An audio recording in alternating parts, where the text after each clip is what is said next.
आज के इस देश में बहुत कुछ हो रहा है, जहां 23 लाख मेडिकल एस्पिरेंट्स का करियर दांव पर है और वहीं सड़कों पर खड़ा है कॉकरोच जनता पार्टी।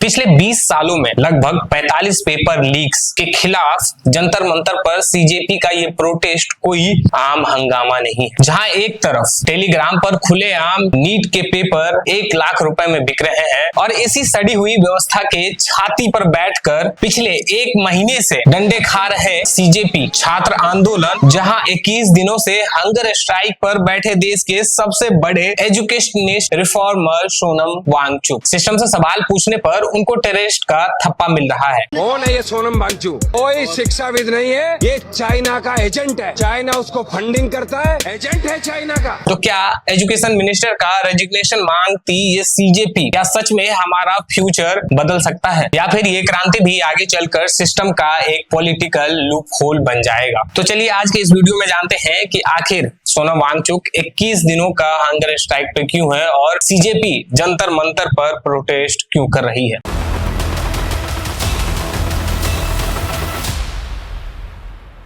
इस पूरे प्रोटेस्ट की शुरुआत होती है एक ऐसी गंदी डील की वजह से जो बंद कमरे में नहीं बल्कि आपके और हमारे फोन के टेलीग्राम पर खुलेआम चल रही नीट 2026 के पेपर लीक। ये सिर्फ पेपर लीक नहीं था बल्कि वेल प्लान्ड डिजिटल सिंडिकेट्स था। जब सीबीआई ने रेड की तो उनके हाथ 7 पेज का हैंड रिटन पीडीएफ मिला और जैसे ही इन्वेस्टिगेटर ने इसे असली पेपर के साथ मिलाया तो उनके होश उड़ गए, क्योंकि असली एग्जाम पेपर के 135 से 135 क्वेश्चन वर्ड टू वर्ड मिल रहे थे। सोचिए, जो स्टूडेंट सालों तक दिन रात मेहनत करता है उनकी मेहनत को सिर्फ 1 लाख रुपए की पीडीएफ ने बेकार बना दिया। और जब इसकी गहरी इन्वेस्टिगेशन हुई तो इनके तार एनटीए के panel expert chemistry professor PV Kulkarni और बॉटनी एक्सपर्ट मनीषा मंधारे के साथ मिला। आरोप ये है कि कैंडिडेट को इन लोगों ने एग्जाम से पहले ही पेपर रटवा दिया। और दूसरी तरफ लाटूर कोचिंग ऑपरेटर शिवराज मोटेगांवकर जैसे मिडल मैन ने तो हर कैंडिडेट से लगभग 10 लाख रुपए लिए। अब सवाल यह है कि अगर नेशनल टेस्टिंग एजेंसी के ही अंदर ऐसे लुटेरे बैठे हो तो इस देश के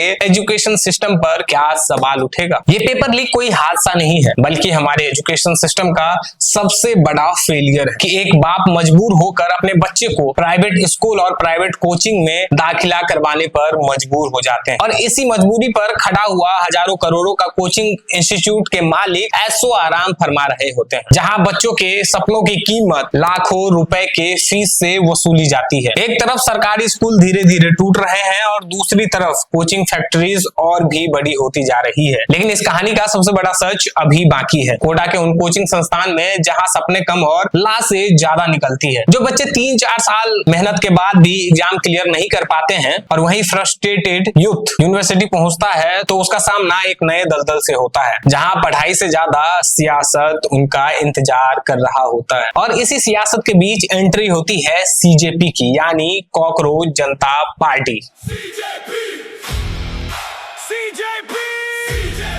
सिस्टम हिलेगा, उठेगा कॉकरोच जनता पार्टी। जेनजी के द्वारा पेश की गई एक ऐसी पॉलिटिकल पार्टी जो दावा करती है कि वो पुराने सिस्टम को चैलेंज करने आई है। पर इस सीजेपी की शुरुआत हुई कहां से? 15 मई 2026 सुप्रीम कोर्ट के एक हियरिंग के दौरान चीफ जस्टिस सूर्यकांत जी ने There are youngsters like cockroaches.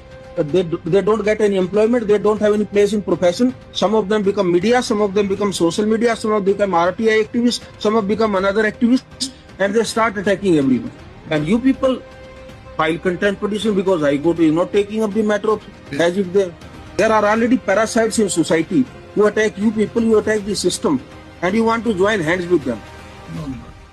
भले ही बाद में क्लैरिफिकेशन आई पर देश के जेनजी और मिलेनियल्स के दिल पर गहरा चोट पड़ा। अगले ही दिन यानी 16 मई को डिजिटलिस्ट अभिजीत दीपके ने इस गुस्से को एक डिजिटल वेपन बना दिया और यहीं से जन्म हुआ सीजेपी यानी कॉकरोच जनता पार्टी का। और ये सीजेपी प्रोटेस्ट सिर्फ ऑनलाइन नहीं रुका बल्कि आज जंतर मंतर पर चल रही इस प्रोटेस्ट में सोनम वांगचुक जी की हंगर स्ट्राइक इस सड़ी हुई व्यवस्था का दूसरा बड़ा एपिसेंटर है। पिछले 21 दिनों से वो सिर्फ पानी पर जिंदा है, लेकिन रूलिंग सिस्टम उन्हें रिफॉर्म देने के बजाय उनके इस शांत आंदोलन को पाक कम्युनिटी से जोड़कर उन्हें टेररिस्ट और चाइना का एजेंट बता रहे हैं। और देश के सबसे बड़ा एजुकेशनिस्ट सड़क पर भूखा बैठा हो तो क्या ये सीजेपी सत्याग्रह वाकई कोई रियल पॉलिसी रिफॉर्म लाएगा, या फिर ये क्रांति भी एक नया पॉलिटिकल लूप होल बनकर रह जाएगा? अब सवाल ये है, क्या ये प्रोटेस्ट वाकई पॉलिसी बदल पाएगी, या फिर बाकी आंदोलन की तरह